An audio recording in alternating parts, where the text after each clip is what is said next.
넌 내 친아빠도 아니잖아. 왜 집주인인 척해?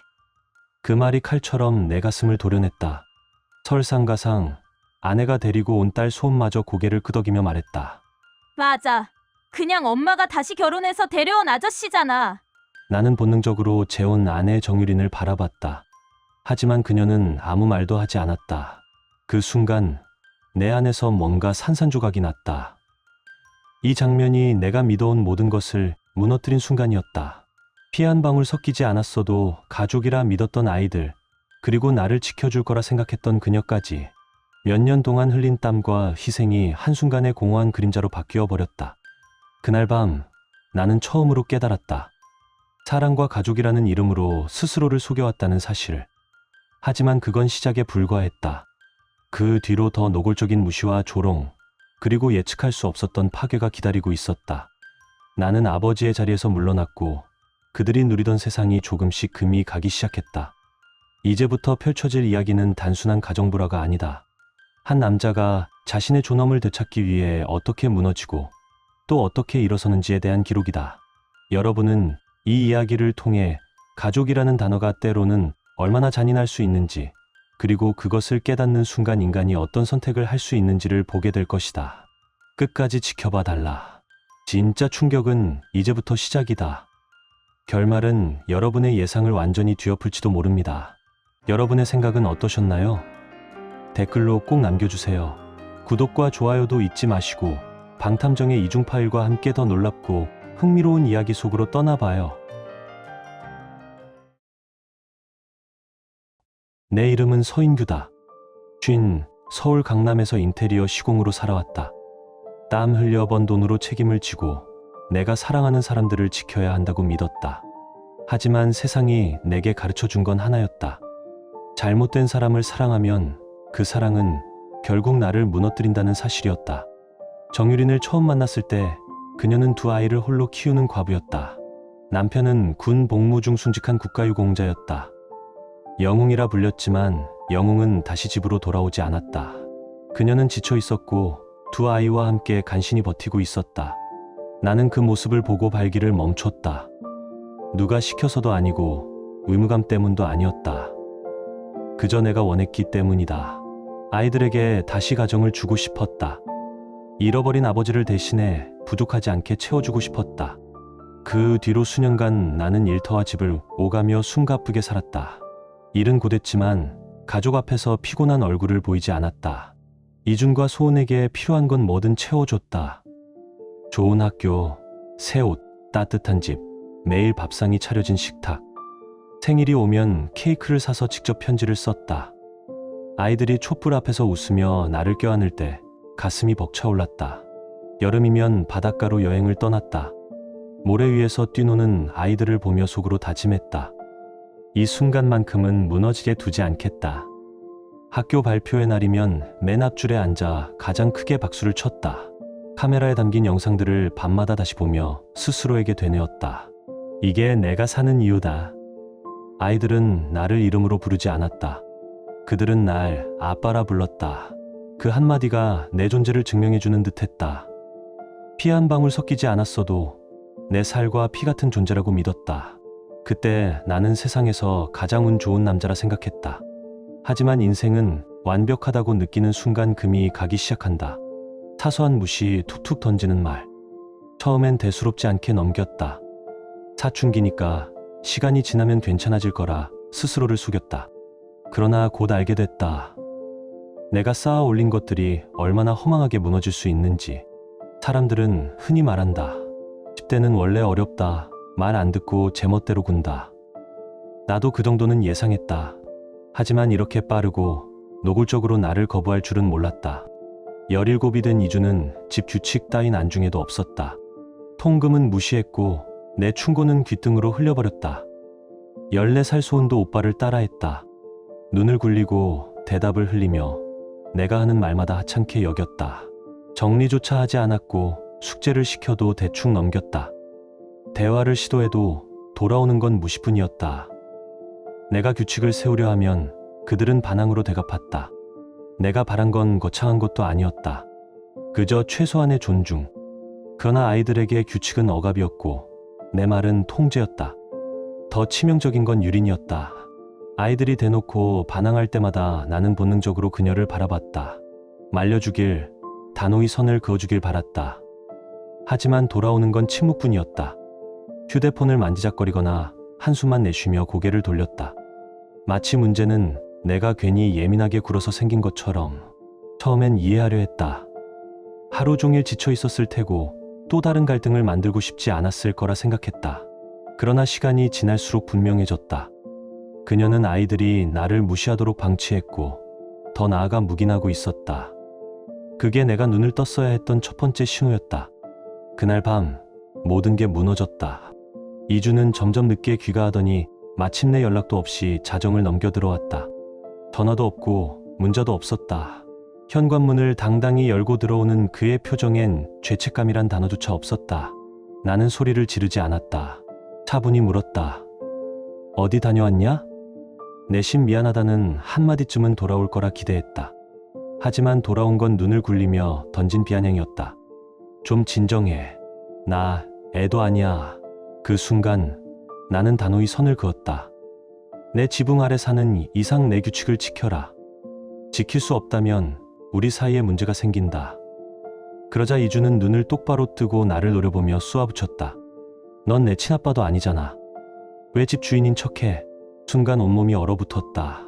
그 말이 칼처럼 가슴을 도려냈다.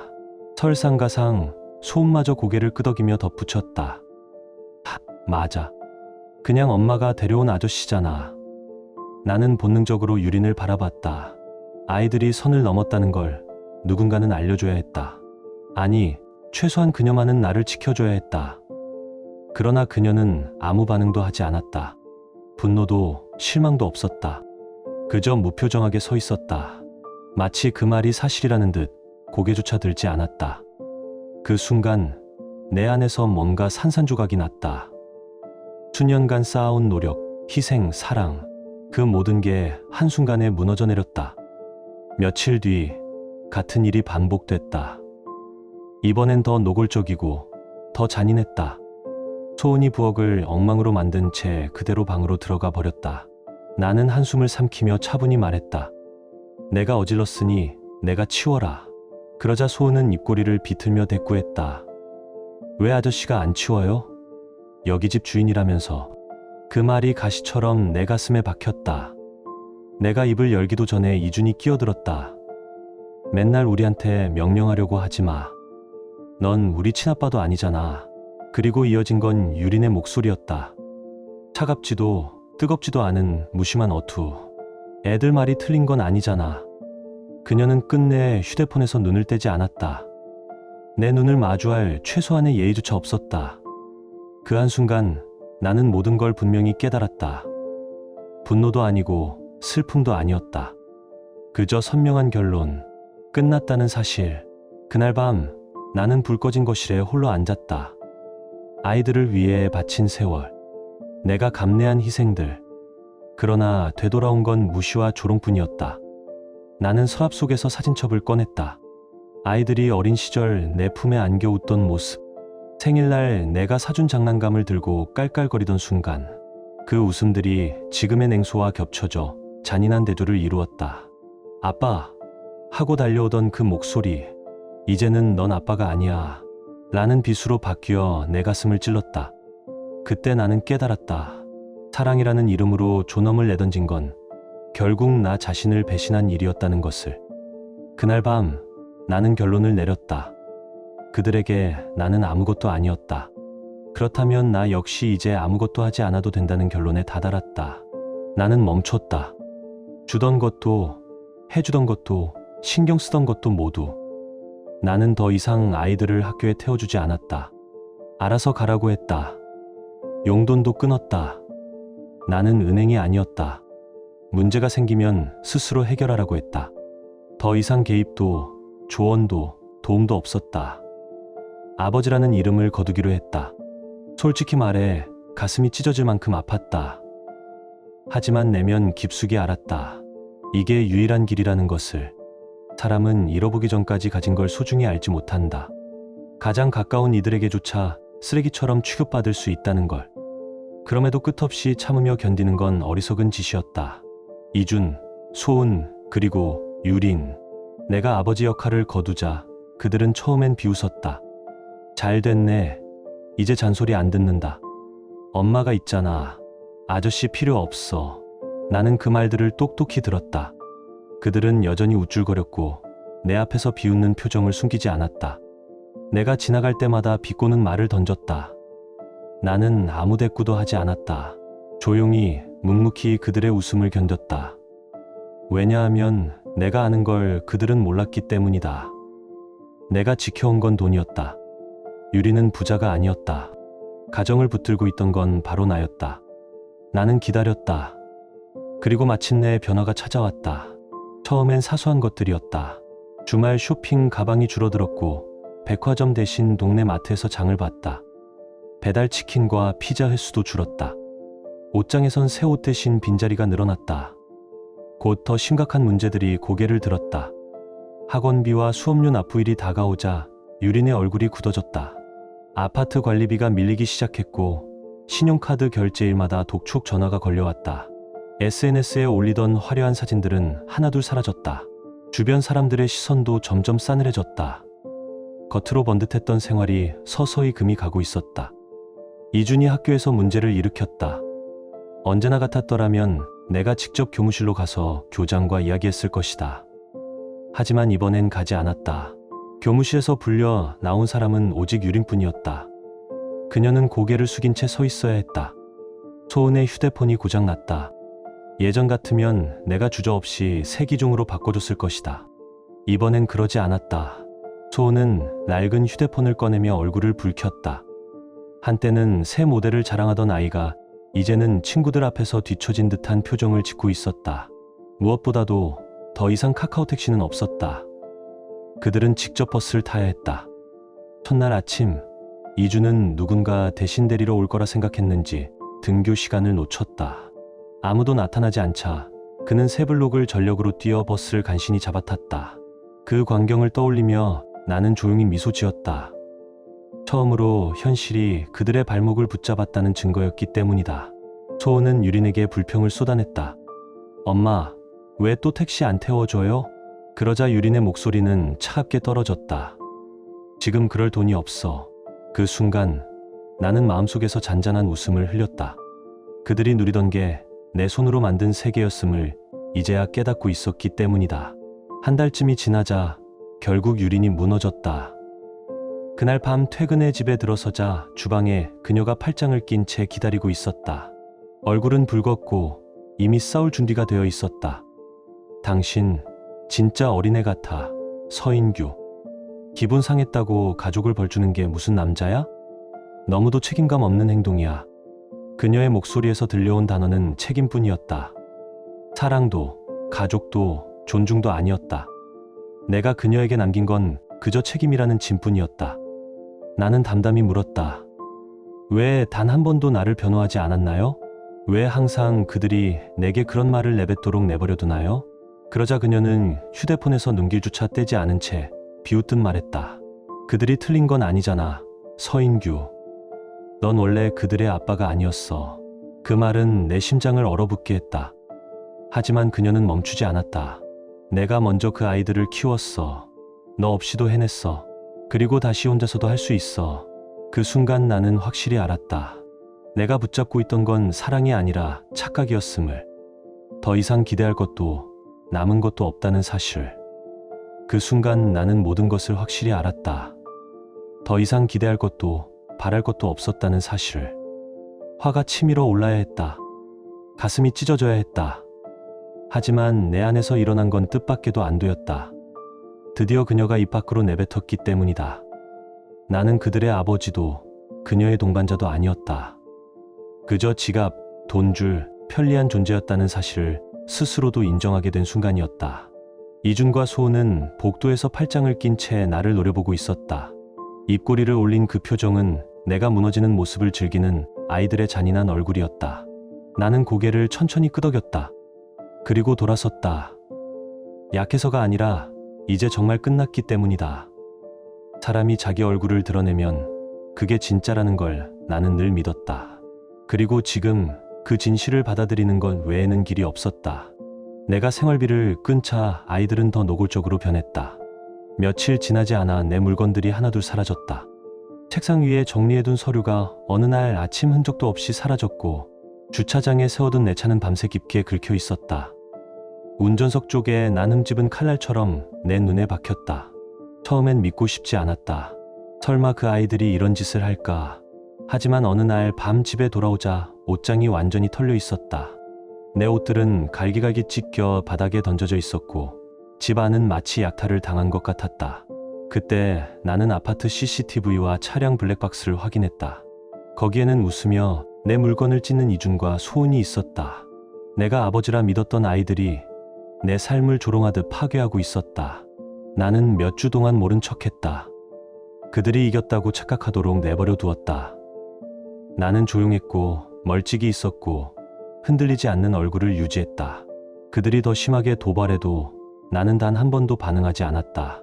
겉으로는 무력해 보였을지 몰라도 속으로는 다른 싸움을 준비하고 있었다. 그들의 손에 남은 증거 하나하나를 지워지지 않는 기록으로 만들고 내가 살던 집이 더 이상 집이 아니라는 걸 입증할 증거를 쌓아가고 있었다. 하지만 그 이면에서 나는 모든 걸 기록하고 있었다. 위협적인 카카오톡 메시지를 하나하나 저장했고 파손된 물건들은 사진으로 남겼다. 내가 살던 집이 더 이상 집이 아니라 감옥이었다는 증거를 모으기 시작했다. 그리고 조용히 탈출 계획을 시행에 옮겼다. 변호사를 찾아가 모든 상황을 설명했고 내가 모은 증거를 제출했다. 협박, 재물 손괴, 적대적 환경에 대한 자료들. 변호사는 차분히 고개를 끄덕이며 말했다. 이 정도면 이혼, 소송, 위자료 청구, 그리고 접근 금지 명령까지 가능합니다. 물론 과정은 즉각적이지 않았다. 수주 동안 법률 상담과 서류 작성, 공식 보고서 제출이 이어졌다. 나는 경찰서에 재물손괴 피해 신고를 접수했다. 가구와 옷 몇 개 부서졌다고 경찰이 집으로 들이닥치진 않았다. 그러나 이 기록들이 내 사건을 단단히 뒷받침해 줄 거라 믿었다. 마침내 법원 조정의 날이 찾아왔다. 나는 변호사와 함께 차갑게 식은 법정 복도에 앉아 있었다. 잠시 뒤 정유리는 아이들과 함께 나타났다. 그녀의 얼굴엔 억지 자신감이 덧칠돼 있었지만 눈가는 불안하게 떨리고 있었다. 재판장이 묻자 유리는 당당한 목소리로 대답했다. 남편이 가족을 버리고 나갔습니다. 생활비도 끊었습니다. 그 순간 내 변호사가 조용히 파일을 꺼냈다. 프린트된 카카오톡 대화, 아파트 CCTV 캡처, 차량 블랙박스 영상, 그리고 경찰서 피해 신고 접수증까지.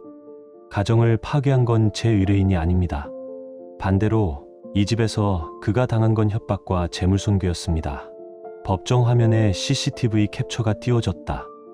이준과 소은이 웃으며 내 옷을 찢고 있는 장면. 순간 법정 안의 공기가 얼어붙었다. 유린의 표정은 굳어졌고 아이들은 고개를 숙였다. 그게 바로 내가 기다리던 순간이었다. 더 이상 변명도 거짓도 통하지 않는 자리. 공개적으로 드러난 진실의 무게가 모두의 어깨를 짓눌렀다. 며칠 뒤 모든 절차가 마무리된 어느 아침, 나는 출근 전 주방 식탁 위에 봉투 하나를 올려두었다. 그 안에는 이혼 소장이 들어있었다. 이제 더 이상 되돌릴 길은 없었다. 내가 내린 결론이 종이 위의 활자로 완전히 굳어진 순간이었다. 처음엔 유린이 내가 허세 부리는 줄 알았을 것이다. 늘 그래왔듯 내가 한 발 물러서고 시간이 지나면 다시 원래 자리로 돌아올 거라 믿었을 것이다. 그러나 이번만큼은 달랐다. 며칠 뒤 그녀는 전화를 걸어왔다. 수화기 너머로 들려오는 목소리는 분노와 절박함이 뒤섞여 있었다. 당신이 감히 이런 짓을 해? 겉으로는 비난이었지만 그 떨림은 공포였다. 내가 진짜로 끝을 준비했다는 사실을 그녀도 느낀 것이다. 그리고 며칠 뒤 그녀가 두 번째 서류 묶음을 확인했을 때 그녀의 목소리는 더 날카롭고 더 다급했다. 숨이 가빠진 채 마치 무너져가는 집의 벽을 붙잡으려는 사람 같았다. 나는 받지 않았다. 이미 모든 답은 종이에 적혀 있었다. 내가 직접 쓴 글자가 아니라 변호사의 활자와 증거 서류들이 대신 대답하고 있었다. 이혼 소장에는 경찰 신고, 접수증, 위협 메시지 캡처, 재물손괴, 증거 사진까지 첨부돼 있었다. 나는 그것들을 묶어내는 순간 지난 세월의 모욕과 상처도 함께 정리하는 기분이었다. 변호사는 단호하게 말했다. 상대는 반드시 허위 주장을 할 겁니다.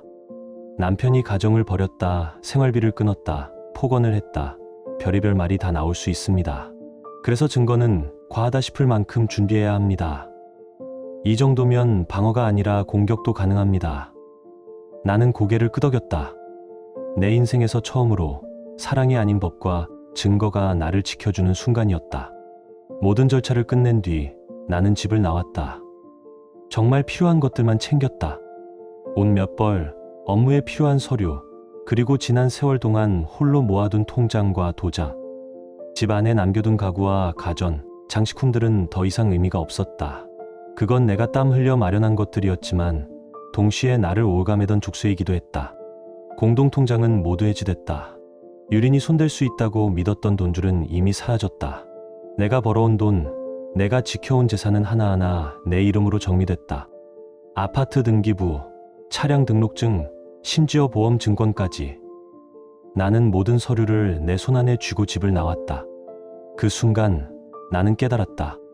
내가 지켜온 건 단순한 집과 돈이 아니었다. 그것은 내 존엄이었고 내 이름이었다. 이제 그녀는 완전히 혼자가 되었다. 아이들도, 집도, 사회의 시선도 더 이상 그녀를 지켜주지 못했다. 겉으론 아직 큰 소리를 칠 수 있을지 몰라도 그녀는 스스로도 알았다. 나 없이 그 삶은 유지될 수 없다는 것을. 집 문을 닫고 나오는 길, 나는 낯익은 복도를 천천히 걸었다. 벽에 걸린 시계, 신발장 위에 놓인 작은 화분. 모든 게 그대로였지만 이제 그 속엔 아무 의미도 없었다. 그건 내가 매일같이 돌아와 붙잡히던 감옥의 장식품일 뿐이었다. 엘리베이터 문이 닫히는 순간 나는 숨을 깊게 들이마셨다. 수십 년 동안 함께 지낸 공간을 떠나는 것이 두렵지 않았다. 오히려 묘한 해방감이 온몸을 감쌌다. 그날의 공기는 오래 기억될 것이다. 무너져가는 과거에서 벗어나 드디어 나 자신으로 걸어 나오는 순간이었으니까. 나는 휴대폰 화면 속 메시지를 내려놓고 한참 동안 창밖을 바라봤다. 비가 내리는 밤이었다. 창문에 부딪히는 빗방울 소리가 마치 내 심장을 두드리는 망치 같았다. 그들이 보내온 단어 하나하나는 미련과 후회로 가득했지만 내겐 공허했다. 나는 그때 떠올렸다. 아이들이 처음 내게 아빠라고 불렀던 순간. 내 손을 붙잡고 뛰놀던 공원의 햇살. 생일날 촛불을 끄며 웃던 얼굴. 여행지에서 함께 남긴 사진 속의 환한 미소. 그 모든 장면이 머릿속을 스쳐갔지만 현실은 너무도 잔혹했다. 그들의 입에서 나온 건 결국 넌 아빠가 아니야 라는 부정뿐이었다. 내 마음속에서 싸움이 일어났다. 한쪽은 다시 받아주라, 아직 늦지 않았다 속삭였고, 다른 한쪽은 이미 끝났다, 돌아가면 또 무너진다고 외쳤다. 나는 두 목소리 사이에서 서성이다가 결국 결정을 내렸다. 내 존엄을 잃는 쪽으로는 더 이상 걸어가지 않겠다고. 사람들은 흔히 말한다. 가족은 피로 맺어진 게 아니라 마음으로 맺어진다. 나는 그 말을 믿었다. 피 한 방울 섞이지 않았어도 내 마음으로 키우면 진짜 아버지가 될 수 있다고. 하지만 현실은 달랐다. 피보다 잔인한 건 무심함이었고 가족이라는 이름 아래 가려진 건 끝없는 이용이었다. 시간이 지나자 주변 사람들의 시선도 달라졌다. 이웃들은 속삭였다. 서씨가 결국 집을 나갔다더라. 아무리 그래도 가족을 버리면 안 되지 않나? 겉으로는 동정과 조언처럼 들렸지만 내 귀에는 모두 얄팍한 호기심으로만 울렸다. 그들은 내가 어떤 모욕을 겪었는지 몰랐다. 내가 어떤 밤들을 홀로 버텼는지 몰랐다. 남의 집 가정사엔 쉽게 말하지만 정작 그 지옥을 산 사람은 나 혼자였다. 나는 법적으로도 완벽히 정리했다. 변호사는 내게 말했다. 이 정도면 재판부에서도 유리하게 보실 겁니다. 그 말이 위로가 될 줄 알았지만 사실 내 가슴 속 공허함은 그대로였다. 법의 판결이 내 상처를 치유해주진 않았다. 다만 내 존엄을 되찾을 최소한의 장치일 뿐이었다. 아이들의 메시지가 이어졌을 때 나는 가끔 상상했다. 혹시라도 내가 답장을 한다면 그들의 목소리가 다시 바뀔까? 아빠라고 부르며 돌아올까? 그러나 금세 스스로를 다잡았다. 이미 한 번 부러진 신뢰는 붙어도 금이 남는다. 나는 금이 간 그릇 위에 또다시 내 마음을 붓고 싶지 않았다. 밤마다 나는 꿈을 꿨다. 어릴 적 이준과 소은이 내 품에 안겨 잠들던 꿈. 내가 퇴근하면 현관으로 달려와 아빠 하고 외치던 꿈. 그리고 꿈이 깨면 침대 옆엔 차가운 정막만이 남아 있었다. 처음엔 눈물이 흘렀다. 하지만 시간이 지날수록 눈물 대신 단단한 다짐이 자리를 채웠다. 다시는 나를 쓰레기처럼 대하는 자리로 돌아가지 않겠다. 나는 자유를 배웠다. 자유란 단순히 집을 나오는 게 아니었다. 내 마음을 올가매던 쇠사슬을 끊어내는 일이었다. 존중 없는 자리에서 벗어나는 게 진짜 자유였다. 정유린과 아이들을 떠난 건 내 인생에서 가장 힘든 선택이었다. 그러나 동시에 내 인생을 살린 선택이었다. 그 선택이 없었다면 나는 여전히 모욕 속에 갇혀 스스로를 갉아먹으며 살아갔을 것이다. 나는 이제 안다. 사랑은 존중과 함께해야 한다. 존중이 없는 사랑은 독이고 책임이 없는 가족은 족쇄다. 나는 그 족쇄를 끊었다. 그리고 그 순간부터 내 발걸음은 가벼워졌다. 거리를 걸을 때 나는 처음으로 세상의 공기를 온전히 느꼈다. 카페 창가에 앉아 마시는 커피 한 잔이 이토록 달콤할 줄 몰랐다. 오래 끊겼던 친구와의 술자리에서 나는 웃음소리가 여전히 내 안에 남아있다는 걸 깨달았다. 이전엔 늘 가면을 쓰고 웃었지만 이제는 진짜 웃음을 지을 수 있었다. 어느 날 한 지인이 내게 말했다. 인규 씨, 얼굴이 밝아졌네요. 전에랑 완전히 달라요. 나는 그 말을 듣고 잠시 멈췄다. 그리고 조용히 미소 지었다. 내 안에 새로이 피어난 자유가 얼굴에 드러나고 있었던 것이다. 나는 다시 태어난 기분이었다. 누군가의 아버지, 누군가의 남편으로만 존재하던 내가 아니라 오롯이 나 자신으로 서 있는 인간 서인규로서 이제야 나는 내 이름의 무게를 되찾았다. 다시 며칠 뒤, 이번엔 소은이었다. 서인규 아저씨, 잘 지내셨으면 해서요. 화면에 떠오른 글자들을 오래 바라봤다. 손가락이 키보드 위에서 멈췄지만 결국 아무것도 치지 않았다. 짧은 안부 인사가 내 마음을 흔들기엔 너무 늦은 시점이었다. 그 후 몇 주 동안 메시지는 계속됐다. 처음엔 가볍게 마치 얼음을 깨려는 억지 웃음 같았다. 오늘 학교에서 있었던 일이에요. 그냥 얘기하고 싶어서요. 의미 없는 대화로 문을 두드리려 했지만 그 문은 이미 굳게 닫혀 있었다. 그러다 점점 후회의 그림자가 스며들기 시작했다. 모든 일에 죄송해요. 우리가 아저씨를 더 잘 대했어야 했어요. 엄마가 힘들어하고 있어요. 그리고 어느 밤 이준에게서 길고 낯선 메시지가 도착했다. 처음엔 그냥 아저씨라고 불렀지만 사실 속으로는 가끔 아빠라고 부르고 싶었어요. 근데 이제는 늦은 것 같네요. 나는 그 문장을 한참 동안 응시했다. 눈앞에서 글자가 번져 흐려졌다. 가슴을 스치고 지나간 감정이 있었지만 손가락은 끝내 움직이지 않았다. 이미 돌이킬 수 없다는 걸 알고 있었기 때문이다. 그 말을 들었어야 할 시간은 과거였다. 내가 전부를 쏟아붓던 그때 그들이 날 밀어내던 순간에 후회라는 건 늘 가장 늦게 도착하는 손님이었고 나는 더 이상 그 문을 열어줄 의사가 없었다. 마지막으로 도착한 건 나를 비웃게 만든 한 줄이었다. 보고 싶어요. 보고 싶다. 그 단어는 한때 내 삶을 지탱하던 말이기도 했다. 하지만 지금은 공허했다. 나는 그 메시지들을 그대로 두었다. 읽지 않았고 답하지도 않았다. 인정하지도 않았다. 왜냐하면 나는 이미 자유로웠기 때문이다. 나는 깨달았다. 인간은 누구나 필요할 때만 찾는 이기적인 본능을 지녔다. 하지만 진정한 가족이라면 그 필요가 있을 때뿐 아니라 필요하지 않을 때도 곁에 있어야 했다. 그들은 나를 필요할 때만 부르고 불편할 때는 밀어냈다. 그게 모든 걸 말해주었다. 이 모든 일을 통해 배운 건 단 하나였다. 절대 남에게 당연하게 여겨지지 마라. 존중을 구걸하지 마라. 당신의 가치를 보려 하지 않는 이들에게 에너지를 낭비하지 마라. 그리고 무엇보다도 당신이 이용당하고 있음을 깨달았다면 미련 없이 떠나라. 그들은 잃어봐야만 당신의 가치를 알게 된다. 하지만 그때는 이미 너무 늦다. 정유린과 아이들을 떠난 건 내 인생에서 가장 힘든 선택이었다. 그들을 여전히 원해서가 아니었다. 그저 오랫동안 내가 스스로를 속여왔기 때문이다. 가족이 있어야만 내가 존재한다고, 좋은 남자라면 모욕도 견뎌야 한다고, 사랑이란 내 존엄까지 내줘야 한다고 믿었다. 나는 수없이 떠올렸다. 아이들이 어릴 적 내 품에 안겨 부르던 아빠라는 두 글자. 그 목소리가 내 인생을 지탱하던 힘이었다. 그러나 시간이 흘러 그 부름은 넌 아빠가 아니야라는 칼날로 변했다. 나는 그 칼날에 베이며 끝내 피 흘리듯 가정을 떠날 수밖에 없었다. 사랑이라는 이름으로 존엄을 내던진 건 결국 나 자신을 배신한 일이었다.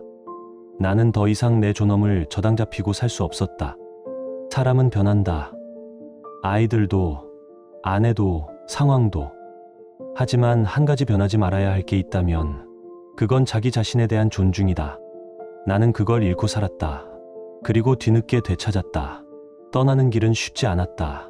빈방마다 쌓여있던 추억들이 발목을 잡았다. 웃음과 눈물이 뒤섞인 사진들, 아이들이 남긴 낙서, 식탁 위에 남아있던 작은 흔적들. 그러나 그 모든 건 과거일 뿐이었다. 과거에 묶여있으면 현재도 미래도 모두 잃는다는 걸 나는 알게 됐다. 나는 선택했다.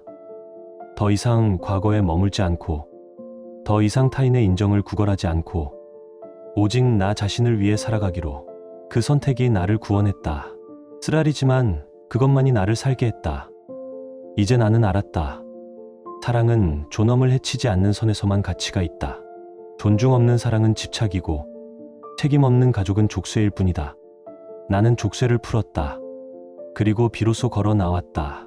이제 나는 나 자신을 위해 산다. 내 일, 내 목표, 내 행복에 집중한다. 나를 진심으로 아끼는 사람들과 시간을 보낸다. 오래 끊겼던 친구들과 다시 연락을 이어갔고, 한 번도 여유 없이 지나쳤던 여행길에도 올랐다. 일 때문에 미뤄왔던 취미들도 하나둘 꺼내며 잊고 살던 내 모습을 되찾아갔다. 아침마다 어떤 싸움이 기다릴까 두려워 눈을 뜨던 시절은 끝났다. 이제는 고요히 눈을 뜨고 맑은 공기를 마시며 하루를 시작한다. 내 어깨 위에 얹혀있던 무게는 사라졌고 남은 건 스스로 선택한 삶의 가벼움뿐이었다. 창문을 열면 더 이상 차가운 한숨이 새어나오지 않았다. 대신 커피 향과 함께 들려오는 새소리, 멀리서 들려오는 출근길 사람들의 발자국. 그 평범한 소리들이 내게는 가장 값진 배경음악이 되었다. 그리고 나는 뼈저리게 깨달았다. 사람은 결코 현금인 주기가 아니다.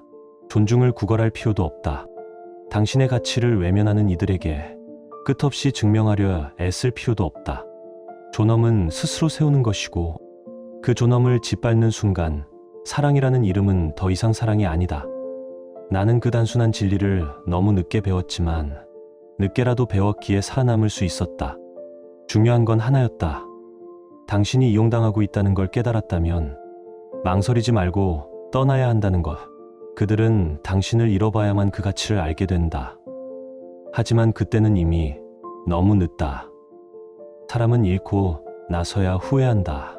그러나 그 후회가 나를 붙잡아두는 족쇄가 되어서는 안 된다.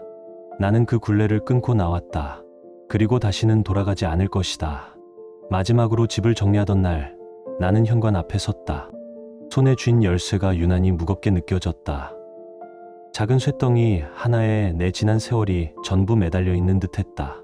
거실 한쪽, 아이들이 뛰놀던 자리에 지금은 텅 빈 바닥만 남아 있었다. 주방 식탁 위, 웃으며 케이크를 자르던 기억은 싸늘한 냉소와 침묵으로 덮여 있었다. 안방 거울 앞, 한때는 함께 서서 웃던 얼굴이 이제는 낯설고 피폐한 그림자만을 비췄다. 그 모든 흔적을 뒤로하고 나는 현관에 섰다. 나는 열쇠를 돌려 딸깍 소리를 들었다. 짧고도 선명한 소리, 그것은 단순한 잠금이 아니었다. 내 과거가 완전히 닫히는 소리였다. 잠시 귀를 기울였다. 아무 소리도 들리지 않았다. 마치 집 자체가 마지막 숨을 내쉬고 그 숨결과 함께 내 기억을 봉인하는 것 같았다. 열쇠를 손에서 내려놓자 마음속 깊이 나를 붙잡고 있던 사슬도 함께 끊어졌다. 내 손바닥 위에 빈자리가 묘하게 가벼웠다. 이제 더 이상 책임도 의무도 억지도 없었다. 남은 건 오직 나 자신뿐이었다. 나는 마지막으로 집 문을 바라봤다. 거기엔 웃음과 눈물이 함께 깃들어 있었지만 결국 배신과 모욕만이 잔혹하게 새겨져 있었다. 그 모든 기억들이 이제는 나를 올가매지 못했다. 밖으로 나오자 아침 햇살이 얼굴 위로 내리쬐었다. 차가운 집 안과는 달리 거리는 따뜻했다. 아이들의 웃음소리, 이웃의 인사, 지나가는 차량 소리. 모든 게 평범했지만 그 평범함이 내겐 지옥 같았다. 나는 깊게 숨을 들이마셨다. 내 폐 안 가득 차오르는 공기가 그 어떤 약보다 강력한 해방의 증거였다. 그리고 그 순간 처음으로 진짜 자유를 느꼈다. 나는 걸음을 내디뎠다. 발밑에서 들려오는 단단한 부도블록 소리가 새로운 길 위로 나를 인도하는 듯했다. 뒤돌아보지 않았다. 이제 내 과거는 닫혔고 내 미래는 내 앞에만 존재하기 때문이다.